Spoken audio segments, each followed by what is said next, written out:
اهلا بيكم يا اسطوره، عاملين ايه؟ ده هيكون الجزء السادس والاخير في الموسم الاول لحكايه مينج عاشق القطط، وباذن الله لما ينزل الموسم الثاني هنكمله على طول وعلى طول. بقى دلوقتي يلا بينا نبدا. زي ما شفنا في نهايه الجزء اللي فات، مينج صدم الكل لما قال انه هيتجوز الدكتوره ليه، وبنبدا بقى والكل مصدومين جدا لانها بالفعل وافقت. فمينج بيبدا يجيله سيل من نقاط التفضيل من اهل المدينه كلهم، لكنه بيحس ان كميه النقاط ديت مش كفايه ابدا. لكن بيكونوا رجعوا بقى لقصر عيله مينج، وابو بطننا بيكون قابل الدكتوره ليه، وبيكتشف بقى ان مينج وليه كانوا بيمثلوا عليهم اصلا، وان مفيش اي خطوبه ولا اي حاجه. فالاب بيتعصب جدا من عمايلهم دي، لكن ليه بتقول له ان مينج هو اللي طلب منها تعمل كده اصلا. لكن في اللحظه ديت مينج بيخش وقال لهم بكل هدوء: بصوا بقى يا رجاله، بما ان الوضع بقى كده دلوقتي هنعلن عن حفله الخطوبه بكره على طول. لكن بعدها بنشوف مساعده مينج وهي بتتنكر في شكل راجل، لكن مش بيوضح لنا الخطه بتاعتهم ابدا. اما عند ملكه قطاع الطرق كانت متعصبه جدا لما وصل لها خبر الخطوبه بتاعت مينج اصلا، وبتبدا تنزل ضرب في الحراس بتوعها وهي غضبانه على الاخر. وبتفهم بقى ان مينج كان بيشتغلها من الاول، وبتقول للحراس يستعدوا عشان عندنا حفله خطوبه وهنروح ندمرها يا جدعان. بس وقتها اصلا مينج بيكون عامل غدا جماعي لاهل القريه، والملكه بتكون متنكره واتدست وسط الناس، وبتسرق دعوه من واحد من الحضور وهي بقى بتمشي عشان تهرب منه. بس الملكه بتخبط في المساعده بتاعت ليه، واللي كانت متنكره هي كمان في شكل راجل. لكن بنروح وقتها للحفله اللي مينج وليه كانوا بيظهروا فيها قدام الكل، وبطلنا وقتها بيقدر يحصد الاف نقاط التفضيل. وهنا بقى بنعرف الخطه بتاعت مينج وليه الحقيقيه، واللي كان جزء منها تنكر مساعده ليه، والخطه ان هي تقتحم الحفله وتدعي ان هي حبيبه مينج القديمه، واللي فضلت تدور عليه لحد ما لقيته في الاخر. والهدف من كل دوت ان اهل المدينه كلهم يتعاطفوا مع مينج، وبالتالي نقاط التفضيل تزيد اكتر واكتر. لكن اللي بيحصل بيكون عكس المتوقع بالكامل، لان فجاه الملكه بتظهر وكانت متنكره اصلا بنفس لبس المساعده، وبتكون عارفه كل حاجه عن الخطه بتاعتهم. وبنكتشف ان هي خطفت المساعده، والكل بقى بيتفاجئوا من دخولها في الحفله. فمينج بيفتكر انه وعدها اصلا انه هيجي لها بس نسي الكلام ده. فالملكه بتبص وقالت له بقى: انا دلوقتي اللي هخطف مراتك يا معلم، وريني هتعمل ايه. فالحراس بتوع مينج بيكونوا على وشك يهجموا عليها، لكنه بيوقفهم على طول، فالكل بيستغربوا. بس بطلنا بقى بكل هدوء بيقول انه سمع ان الدكتوره ليه كانت ليها حبيب قديم هي كمان، وكان بيدور عليها، وتقريبا كده هو اللي رجع دلوقتي. وبنشوف ان ليه بسرعه بتجريه في الكلام. بس فجاه الملكه قربت من مينج بالسيف وبدات تتقاتل معاه كمان. لكن المفاجاه كانت اكبر في قوه مينج، واللي خلت الملكه نفسها تتفاجئ لانها مش عارفه تهزمه. والكل بيكونوا منبهرين ببطلنا جدا. وطبعا بقى نقاط التفضيل بتزيد بشكل كبير جدا من كل الناس اللي كانوا بيتفرجوا عليهم. لكن فجاه مينج بيوقف الضرب ومسك الملكه على طول، وقال ان هو قرر بقى ان الشخص دوت يبقى مراتي دلوقتي. والناس بيتصدموا اكتر بقى لانهم فاكرين ان الملكه راجل بالفعل بسبب لبسها، وبيقولوا: ليه يا معلم، ايه العبط اللي انت بتقوله ده؟ وبيفتكروا ان مينج بيحب الرجاله لا سمح الله. فبطلنا بيقول لهم انه هيقدر يكون معاهم هما الاتنين، ودوت بيخلي الناس تستغرب جدا، وبداوا يتسالوا مع بعض: هو مينج بيحب الرجاله ولا ايه يا جدعان؟ وكلام الناس بينتشر عليهم في كل مكان، واللي ما كانش عارف بيعرف.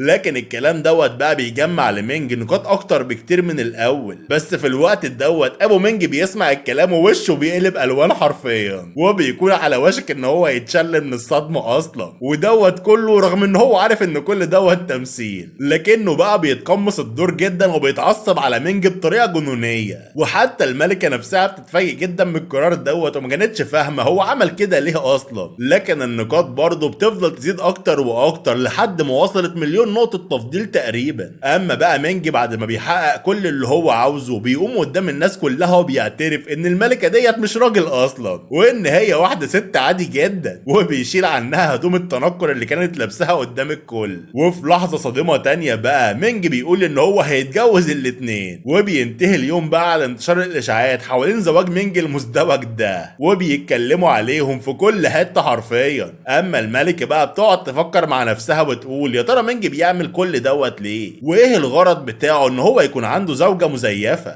بس في الوقت دوت لي بتكون جنبها وبتحكي لها بصراحة ان هو ومينج مفيش بينهم اي حاجة، لكنه كان وعدها ان هم لو عملوا كده كل المشاكل اللي بتواجههم هتتحل اصلا. وهنا بقى الملكة بتبدأ تحس ان مينج بيلعب بيهم هما الاتنين، وان مفيش اي حاجة واضحة زي ما كانت فاكرة من الاول. لكن المفاجأة بقى لما لي بتطلب منها بجراءة تنضم ليهم ويكون جزء من الخطة الكبيرة بتاعتهم. بس في مكان معزول تاني مينج بيكون هو واقف مع تشو، وبيكون خد القرار بقى ان هو يخش مرحلة التأسيس رغم خطورتها الكبيرة. وبتظهر لهم نافذة النظام وبتحذروا بقى ان العملية دي بالفعل خطيرة جدا. بس مينج بيكون عارف كل ده كويس، لكنه مع ذلك بيختار انه يكمل بقى عشان يقدر يقضي على الراجل المجهول اللي وقف قدامه. فتشو وقتها بتحاول بكل جهدها تساعد مينج يخش مرحلة التأسيس بالفعل. وبعد محاولات كتير جدا فجأة السما بتتملي رعد وبرق في كل مكان، والمشهد حرفيا بيكون مرعب جدا، والرعد قوي لدرجة انه بيقسم الجبل نصين. فبتظهر وقتها نافذة النظام من جديد وتقول ان مينج دلوقتي في مواجهة مع السما نفسها. وبعد محاولات كتير مينج بيقدر بالفعل يكتسب القوة اللي هو محتاجها، وبيستخدم قوته لتحديد مكان الراجل المقنع، واللي بيكون واقف بيتكلم مع هالة شيطانية ومرعبة جدا كمان. اما العين الشيطانية اللي ظاهرة قدامه في السما بتمنعه قوة كبيرة على هيئة كرة نور. وبنكتشف بقى ان جوه الهالة الشيطانية ديت بيكون هو الراجل المجهول بالفعل، واللي ما بيكونش عاوز يظهر هويته الحقيقية للراجل المقنع. فبطلنا بقى بيكون مراقبهم كل ده وعاوز يعرف هوية الراجل المقنع نفسه وبيقرر يتواجه معاه. لكن فجأة بتنزل صاعقة من البرق قوية جدا وبتضرب الراجل دوت وتفقده وعيه اصلا. فبطلنا قرب منه عشان يكتشف هويته الحقيقية، لكن قبل ما بيقدر يعمل كده في رياح قوية جدا بتظهر في المكان. وفي اللحظة دي بتظهر بنت جميلة جدا، فمينج بيستخبى بسرعة، والبنت بقى بتطلع تميمة وتمتص كل البرق اللي ظهر في السماء وبتستخدمها على نفسها وبتبدأ تمتص البرق دوت. لكن خلال ما العملية شغالة بتسمع صوت مينج وبتتوجه على طول للراجل المقنع وتسأله مين اللي عمل الكارثة ديت اصلا. لكن حتى الراجل ده ما بيكونش عارف ان مينج هو السبب، فقال لها معرفش. فالبنت تتوعد بالانتقام من الشخص اللي عمل كده وبتمشي من المكان وهي غضبانة. بس الراجل المقنع بيكون هيمشي هو كمان، بس بطلنا بيقرر بقى ان هو لازم يبدأ في تنفيذ الخطة التانية دلوقتي. وبيوصل بعدها البيت مجهول، وبيلاحظ ان هو ذكر اسم البيت دوت خلال مواجهته مع الراجل المجهول قبل كده.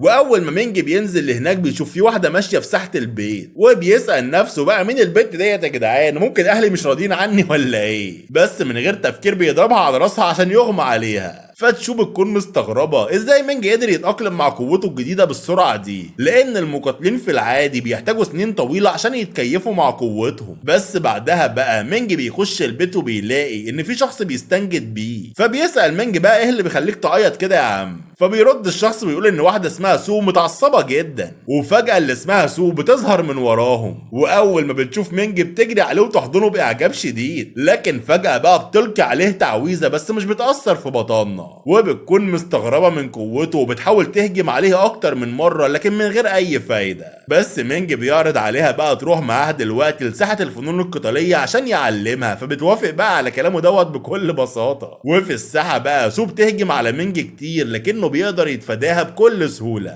فالبنت بتتعجب جدا من قوته وبتقرر تنسحب في الاخر، لكن مينج بيقيدها. وبنكتشف بقى ان غرضه الاساسي من الاول ان هو يستجوبها عشان ياخد معلومات مهمه، وبيكون بقى لسه هيبدا استجواب سو. لكن فجاه بتقول له بكل ثقه ان جدها هيجي دلوقتي ينقذها كمان. فبطلنا بيقول لها بكل سخريه انا خايف جدا دلوقتي وركبي بتخبط على الجيران، لكنها بترد وتقول له ان فات اوان الخوف خلاص، وان الافضل بقى يتعلم ازاي يركع ويتوسل من دلوقتي. فبيرد مينج وقال لها ان لو في اي حد المفروض يخاف دلوقتي فالمفروض هي تخاف ان هو يقتلها. لكن سو بتحاول تبين شجاعتها وتقول ان هي على وشك البكاء خلاص، لكن بتقول له بقى ان هي مش خايفه منه اصلا. والكلام دوت واضح طبعا يا جدعان. لكن مينج بيلاحظ وقتها ان هو حتى لما بيستخدم تعويذه الاختفاء سو بتكون عارفه مكانه. فبيسالها بقى انت ازاي عارفه المكان بتاعي؟ فبترد بكل برود من ريحته. فتشو وقتها بتقعد تتنمر على المهاره اللي نسيت تخفي الريحه. فبطلنا بقى بيحاول يخوف سو بيقرب منها اكتر، لكن بدل ما يعاقبها عقاب قوي بيبوظ ليها شعرها. فسو بتقعد تتوسل ليه يسيبها دلوقتي وتوعده بقى ان هي مش هتقول اي حاجه لاي حد، لكنها فجاه بتختفي من قدام بطلنا بسبب الشيطان. فمينج بيحاول يعيدها بتعويذه لكنه فشل.